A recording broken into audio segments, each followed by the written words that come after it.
আমার ভাইয়েরা, আজকে একটা ছবি আমি আপনাদের এখানে আসতে আসতে দেখলাম, দেখে আমি আশ্চর্য হয়ে গেছি। যেই ছবিটা দিয়ে মিজানুর রহমান আজহারী সাহেব ফেসবুকে একটা স্ট্যাটাস দিছে, আবেগময় স্ট্যাটাস।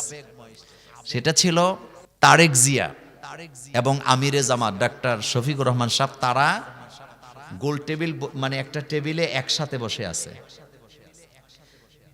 দুই পাশে অন্য অন্য দলের নেতারা বসে আছে। আচ্ছা বলেন তো, এই ছবিটা আমাদের ঐক্যের প্রমাণ করে নাকি করে না? করে। দেশটা আগামীতে কে সরকার গঠন করবে, দেশটা আগামীতে কে চালাবে, এটা গুরুত্বপূর্ণ নয়, বরং কারা আধিপত্যবাদের থেকে আমাদেরকে মুক্ত রাখবে, কারা বিদেশিদের কাছে মাথা নত করবে না, বাংলাদেশের মর্যাদা সার্বভৌমত্বের জন্য কারোর সাথে আপোষ করবে না, তারা দেশটা চালায় কিনা আমরা সেটা দেখতে চাই। তারেক জিয়া বাংলাদেশে নামার পরে যে বক্তৃতা দিছে, এই বক্তৃতার পরে বিএনপির নেতারা মোটামুটি ঠান্ডা হয়েছে। তারেক জিয়ার বক্তব্যটা কি ছিল? তিনি বলছেন, আগামীতে বাংলাদেশ যারা সরকার গঠন করবে, আগামীর বাংলাদেশের সরকার গঠন হবে ন্যায় ইনসাফের ভিত্তিতে, রাসূলুল্লাহ সাল্লাল্লাহু আলাইহি ওয়াসাল্লামের আদর্শ দিয়া। বলছেনি? কথা বলেন, বলছেনি? তা আপনি বলেন তো, রাসূলুল্লাহর আদর্শ মানে কি কোরআন না? রাসূলুল্লাহর আদর্শ মানে কোরআন না? একজন সাহাবা মা আয়েশাকে জিজ্ঞেস করলেন, মা আয়েশা, রাসূলের চরিত্র আদর্শ কেমন ছিল? মা আয়েশা বললেন, তুমি কি কোরআন পড়ো নাই? আমি তো কোরআন পড়ছি। মা আয়েশা বলেন, এই কোরআনটাই রাসূলুল্লাহর চরিত্র। তো তারেক জিয়া যখন বলতেছে যে আগামীর বাংলাদেশ ন্যায় ইনসাফের ভিত্তিতে চলবে, কার আদর্শ দিয়া? দেখছেন মুখ তালা, জোরে বলেন, কার আদর্শ দিয়া? রাসূলুল্লাহ সাল্লাল্লাহু আলাইহি ওয়াসাল্লামের আদর্শ দিয়া। তখন কিন্তু চতুর্দিক থেকে হাততালি দিতেছে কর্মীরা। আমি নজর করে, আমি তো মোল্লা মানুষ, মোল্লাগিরি করি, আমি খেয়াল করলাম যে মির্জা ফখরুল ইসলাম কি করে, পরে দেখি উনিও হাততালি দেয়। দিছেনি? এটা আস্তে আস্তে দিছে আর কি। কিন্তু পরের দিন লাইনে আইছে, পরের দিন আমরা রাসূলুল্লাহর আদর্শে রাষ্ট্র চাই। আলহামদুলিল্লাহ বলেন। তাহলে রেজাল্টটা কি দাঁড়াইছে জানেন? রেজাল্টটা দাঁড়াইছে, বাংলাদেশ বর্তমান অবস্থা এমন, সব দলের তারাই কোরআনের আইন চায়। কেউ ডাইরেক্ট চায়, কেউ ইনডাইরেক্ট চায়। আচ্ছা বলেন তো, আরেকটা কথা বলি, জামাতে ইসলামী আর চরমনাই একসাথে নির্বাচন করবে, রাজনীতি করবে, কোনোদিন আপনারা ভাবছেন? আমি ভাবি নাই, কিন্তু আল্লাহ বসাইছেনি, বসাইছে। শোনেন, বড়দের কথা নিয়ে আমরা টানাটানি করার দরকার নেই। তবে আমি ব্যক্তিগতভাবে চাই, বিএনপি, জামাতে ইসলামী, চরমনাই, যত দল বাংলাদেশে আছে, এই দেশটাকে সবাই মিলে আগায় নেওয়া দরকার। আপনি একা টাইনা একটা গাছ নিচ থেকে উঠাতে পারবেন না, আপনি একা চেষ্টা করে একটা দেশের সার্বভৌমত্বকে রক্ষা করতে পারবেন না। এজন্য আমরা যে পরিস্থিতিতে আছি, আমাদের তিন দিকে দাদা বাবুরা, আর হইল আমাদের দক্ষিণ দিকে কি বঙ্গোপসাগর। সুতরাং ঐক্যের বিকল্প আমাদের কিচ্ছু নাই। ওয়াতাসিমু বিহাবলিল্লাহি জামিয়া, এই কথা কার? আরো জোরে বলেন, এই কথা কার? আমার আপনার সিয়াইল্লা লোকদের বক্তৃতার কারণে যেন ঐক্য বিনষ্ট না হয়। মিজানুর রহমান আজহারী স্ট্যাটাস দিয়ে এটাই বুঝাইছে, এটাই আমাদের বাংলাদেশ আমরা চাই। তিনি কিন্তু লেখছে সেখানে যে আমরা চাই এরকমের একটা বাংলাদেশ, যেখানে সব দলের লোকেরা মিলেমিশে সার্বভৌমত্ব রক্ষায় কাজ করবে। আপনারা চান নাকি চান না? আমরাও চাই। আমরা চাই মুরব্বীরা বিভিন্ন সিট নিয়ে তারা তারা কথা বলুক, কিন্তু আমরা যেন ফেসবুকে গুতাগুতি না করি। কথা মনোযোগ আছে? হেতে কোনো নেতাও না, হেতে কোনো কর্মীও না, হেতে বয়ে বয়ে ফেসবুকে লেখে অমুকের দলের বড় নেতা হয়ে গেছে, ঐক্য বিনষ্ট করে, এরকমের বেয়াদব আমাদের সমাজে আসেনি? আমি কেন চরমনার হুজুরের বিরুদ্ধে লিখতে যাব? আমি কেন জামাতের আমিরের বিরুদ্ধে লিখতে যাব? আমি কেন বিএনপির নেতার বিরুদ্ধে লিখতে যাব? আমরা চাই তারা যারা বড় আছে তারা যেন ঐক্য করে দেশটার আগায় নেয়। কথা ঠিক কিনা? আগামীর বাংলাদেশ হবে কোরআনের বাংলাদেশ। বলেন কিসের বাংলাদেশ? আরো জোরে বলেন, কিসের বাংলাদেশ? আগামীর বাংলাদেশ হবে কোরআনের বাংলাদেশ, রাসূলুল্লাহর আদর্শের বাংলাদেশ। এই পয়েন্টে আমরা কাঁধে কাঁধ মিলায় সামনের দিকে এগিয়ে যাব ইনশাআল্লাহ।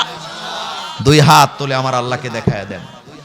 তারপর আলোচনা করি। আল্লাহ পাক বলছেন, আউযু বিল্লাহি মিনাশ শাইতানির রাজীম, বিসমিল্লাহির রহমানির রহিম। وكل إنسان ألزمناه طائره في عنقه ونخرج له يوم القيامة كتابا يلقاه منشورا اقرأ كتابك كفى بنفسك اليوم عليك حسيبا আল্লাহর কথা কি অসাধারণ। এই আয়াতটা যখন আল্লাহ নাজিল করে দুনিয়ার মানুষ ক্যামেরা শব্দটাও শুনে নাই। সুবহানাল্লাহ কোন ক্যামেরা শব্দটাও শোনে নাই, রেকর্ড শব্দটাও এর আগে শোনে নাই, টেলিভিশনের নাম শোনে নাই, প্রচার মাধ্যমের নাম শোনে নাই, মোবাইলের নাম শোনে নাই, রেকর্ডের নাম শোনে নাই, ক্যামেরার নাম শোনে নাই। কিন্তু আল্লাহ পাক এখানে ক্যামেরার ব্যাপার আয়াত নাযিল করে জানায় দিছে, বান্দারে তুমি যত কথা বলো, যত কাজ করো, যত জায়গায় যাও, যাদের সাথে চলাফেরা করো, যেখানে যে আড্ডা মারো, যেখানে যা করো, সবগুলা ক্যামেরায় বন্দি করে রেকর্ড করে রাখে। এটা কার কথা? আল্লাহ পাক বলছেন অকুল্লা ইনসানিন আলজামনাহু তায়রাহু ফি উনুকিহি, সমস্ত মানুষের আমলনামা রেকর্ড করে আমি তার গলদেশে ঢুকায়া রাখি। ওয়া নুখরিজু লাহু ইয়াউমাল কিয়ামাতি কিতাবান ইয়ালকাহু মানশুরা, ওয়া নুখরিজু আমি এটাকে বের করব লাহু তার জন্য ইয়াউমাল কিয়ামাতি কিয়ামতের মাঠে তার আমলনামা তার গলা থেকে বের করে তার হাতে ধরায়া দেব। জোরে কোন সুবহানাল্লাহ। দেখছেন নি কি কথা? ক্যামেরা কেমন হয় এটাও ওই যুগের লোকেরা জানতো না, রেকর্ডিং আবার কি। অথচ আমার আল্লাহ পাক বলছেন অকুল্লা ইনসান, সব মানুষকে আমি রেকর্ড করি। কয়দিন আগে দেখলাম জুমার নামাজের পর, জুমার নামাজের সময় একটা রিক্সা দিয়ে হাদি যায়, পেছন থেকে দুইটা ছেলে মাস্ক পরা, চাদর গায়ে দিয়ে আছে, মাথার মধ্যে গুলি করে দিছে। ওই এলাকায় ক্যামেরা, সিসি ক্যামেরা থাকার কারণে তার রেকর্ডটা আছে নাকি নাই, তার রেকর্ড দেখে, চুলের কাটিং দেখে লোকেরা বুঝে ফেলাইছে এটা অমুকে গুলিটা করছে। তার চাদর, তার চুলের ডিজাইন দেখে বুঝছে, তার নাম্বার দিকে তাকে ধরছে। এবার আপনাদের কাছে জানতে চাই, আমাদের জীবন রেকর্ড করে কে? দুনিয়ার মানুষেরা যদি সিসি ক্যামেরা বসে রেকর্ড রাখতে পারে কে কোন দিকে যায়, মুভমেন্ট, চলাফেরা। এই যে ঢাকা থেকে আপনারা কুমিল্লা আসেন, 3 জায়গায় ক্যামেরা বসা আছে, কত নাম্বার গাড়ি দিয়ে আপনি আসতেছেন সবকিছু রেকর্ড করে পুলিশের হাতে জমা হয়। এরকমের রেকর্ড আমাদের বিশ্ব রোডে আছে না নাই? আপনি আপনার গাড়ির নাম্বার, যেমন আমার গাড়ির নাম্বার সহ আমি যে আজকে আইছি আপনাদের এখানে 3 জায়গায় রেকর্ড হয়েছে। কোনো কারণে যদি গন্ডগোল হয় পুলিশেরা চেক করবে এই গাড়িটা এই ক্যামেরার পরে কোন ক্যামেরা রেকর্ড হয়েছে, কোন জায়গায় রেকর্ড হয়েছে। এভাবেই কিন্তু বর্তমানে আসামি ধরা হয়। আর আমার আল্লাহ 1500 বছর আগে বলে রাখছে, বান্দারে তুমি যত জায়গায় যাও, যত কাজ করো, যেদিকে মুভমেন্ট করো না কেন, সবগুলা আমার আদালতে রেকর্ড হয়ে যায়। বাসর ঘরে যেদিন গেছেন ওইটাও রেকর্ড। সুবহানাল্লাহ বাইজে। কারণ বাসর ঘরে যায় স্ত্রীর সাথে কেমন আচরণ করছেন, ভালো করছেন না খারাপ করছেন, ভালো পরিকল্পনা করছেন না খারাপ করছেন, এগুলাও রেকর্ড করার দরকার আছে না নাই? এই জন্যই তো আল্লাহ রেকর্ড করছে। শ্বশুর বাড়িতে কখন কিভাবে আপনি যৌতুক চাইছেন সব রেকর্ডে আছে। কোন নেতার কাছ থেকে কত টাকা খাইয়া ভোট দেন নাই, আবার কার পক্ষ থেকে টাকা খাইয়া কার উপরে জুলুম করছেন, সবগুলা রেকর্ডিং এ আছে না নাই? আরেক আয়াতে আল্লাহ পাক বলছেন মা ইয়ালফিজু মিন কাউলিন ইল্লা লাদাইহি রাকিবুন আতীদ। বান্দারে তোমার জীবনে এমন কোনো কথাই তুমি বলো না যে কথা আমি আল্লাহ রেকর্ড করি না, সবগুলা রেকর্ড করে রেখে দেন কে? এই চিন্তাটা যদি মাথায় থাকতো তাহলে পোলাপাইনেরা আড্ডা মারতো, তারপরে ক্যারাম বোর্ডের নামে জুয়া খেলতে পারতো না। আমরা নামাজ ফাঁকি দিতে পারতাম, কোনো মানুষের ক্ষতি করতে পারতাম না। ষড়যন্ত্র গ্রামে গ্রামে আসেনি? একদল আছে গ্রুপে গ্রুপে ষড়যন্ত্র লাগে এই গ্রামে ওই গ্রামে লাগায় রাখে, এরকম বেয়াদব আসেনি? আপনার কথা শুধু তাই নয়, আল্লাহ যে কি কথা বলেছেন, আল্লাহ পাক বলছেন ইয়ালামু খায়িনাতাল আইন, বান্দারে তুই যে চোখ দিয়ে ইশারা দেস ওইটাও আমি আল্লাহ রেকর্ড করে রাখি। স্কুল জীবনে কলেজ জীবনে দেখতাম পোলা পাইনে মায়া পাইনের চোখ টিপ দেয়, দেয়নি? মুরব্বীরা কথা কয় না, দেয়নি? তো চোখ টিপ দিছে, কেউ দেখে নাই, যে দিছে সে জানে, যারে দিছে সে জানে, কিন্তু আল্লাহ কয় বান্দা ইয়ালামু খায়িনাতাল আইন, বান্দারে চোখ দিয়ে যায় ইশারা মারছ ওইটাও আমি আল্লাহ রেকর্ড করে রাখছি। তার মানে তোমার জীবনের বিন্দু পরিমাণ কিচ্ছু আমি বাদ দেই না, সবগুলা রেকর্ড করে আমল নামায় জমা করেন কে? চিন্তা করছেন? এই যে এক কাপ চা খাইয়া বিচারের নামে অবিচার করছেন, এই যে একটা বিড়ি খাওয়ার লাগিয়া আরেকজনের উপরে মিথ্যা অপবাদ দিছেন, এই যে 10টা টাকার জন্য আরেকজনকে ক্ষতি করে দিছেন, এগুলা রেকর্ডে আছে নাকি নাই? আল্লাহর ক্যামেরা আমাদের পেছনে 24 ঘন্টা লাগানো আছে, 24 ঘন্টা। বাংলাদেশে যত গোলাম গ্রামের রাস্তার মোড়ে মোড়ে চায়ের স্টল আছে, এটা কিন্তু চায়ের স্টল নয়, এটা হলো গীবতের সেন্টার। বলেন কি সেন্টার? গীবত সেন্টার। কারণ চায়ের স্টলে বইয়া আল্লাহর জিকিরও চলে না, রাসূলের দুরুদও পড়ে না, মাহফিলও চলে না, বরং যতক্ষণ থাকে শুধু গীবত আর গীবত, আছে না? না, আপনি কি জানেন গীবতের ব্যাপারে আল্লাহ কি বললেন? যে তুমি কি তোমার মরা ভাইয়ের মাংস খাওয়া তুমি কি পছন্দ করো? যারা গীবত করলো সে যেন তার মৃত্যু ভাইয়ের মাংস চাবায়া চাবায়া খাইলো। মানুষের রুচি বলতে একটা জিনিস আসেনি তো, যেতে মরা মানুষের মাংস খায় তার রুচি বলতে কিছু আছে? তার মানে যে আরেকজন ভাইয়ের গীবত করে তার রুচি বলতে কিচ্ছু। কুমিল্লা শহর থেকে একটা হাইএস আইছে কালো গাড়ি, আমার কলেজের ভাইয়েরা সৈয়দপুরে ঢুকছে, রাস্তার মোড়ে আসার পরে বাড়ি চিনে না, ঘর চিনে না, রাস্তার মোড়ে দাঁড়াইছে গাড়িটা, আরেকটা লোকের পায়া ডাক দিছে, কয় ভাইজান অমুকের বাড়িটা কোন দিকে? কয় কি লেগে আইছেন তার বাড়িতে, আপনার কাজ কি? কয় ওনার একটা বিয়ের উপযুক্ত মেয়ে আছে, আমরা কুমিল্লা থেকে আসছি মেয়েটা দেখার জন্য, কিন্তু বাড়িটা চিনি না, বাড়িটা কোন দিকে? এবার যার কাছে ঠিকানা জিজ্ঞাসা থেকে ওই মাইয়া, এই মাইয়া তো গ্রামের সবাই চিনে, খালি সারাদিন রাস্তায় রাস্তায় ঘুরে।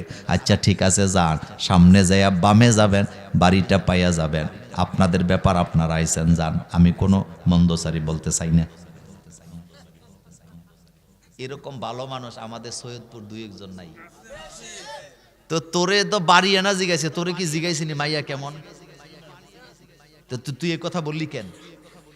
তার উদ্দেশ্য হলো বিয়েটা যাতে ভাঙ্গা যায়। তার উদ্দেশ্য এখানে 2টা, বলেন কয়টা?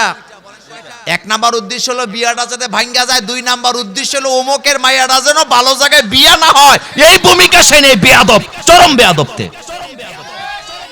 আসেনি, সমাজে আসেনি। আবার হাতে জুমার নামাজে পড়া দোয়া করে, আল্লাহ তুমি আমার জান্নাত দিও, তোরে ফেরেশতারা থাবরাইবো দইরা যে তুই আরেকজনের মাইয়ার বিয়া ভাঙ্গিয়ে দিয়া তুই জান্নাতে যাবি বেটা। শোনেন, রাসূলুল্লাহ সাল্লাল্লাহু আলাইহি ওয়াসাল্লামের স্ত্রীদের মধ্যে একজন ছিলেন একটু মোটা, হযরতে সাফিয়া রাদিয়াল্লাহু তাআলা আনহা। তিনি স্থূল ছিলেন, মনোযোগ আসেনি তো? কথা বলতে বলতে আম্মাজান আয়েশা সিদ্দিকা রাদিয়াল্লাহু তাআলা আনহা বললেন, আপনার মুটকি স্ত্রী, মোডারে আমাদের এদিকে কি কয়? আপনার ভাই ঘুমাইছেন নি কোন? মোডারে কি কয়? মুটকি কয়। কথা কয় না পোলা পায়, মুটকি কয় না? তো মা আয়েশা রাদিয়াল্লাহু তাআলা আনহা বলেন আপনার মুটকি স্ত্রী, এতটুকু বলছে, এটার মধ্যে কি দোষের কিছু আছে নি? সতীনে বলছে, সমস্যা কোথায়? কিন্তু রাসূল কি বলছিলেন জানেন? আল্লাহ রাসূল বললেন, আয়েশা তুমি তোমার কথা প্রত্যাহার করো, কারণ তুমি যেই কথাটা বলছো এই কথাটা আল্লাহর কাছে এত তিতা, এত তিতা, এত তিতা, এই কথাটাকে যদি মহাসমুদ্রে ঢেলে দেওয়া যায়, মহাসমুদ্রের মিষ্টি পানিগুলা তিতা হয়ে যাবে।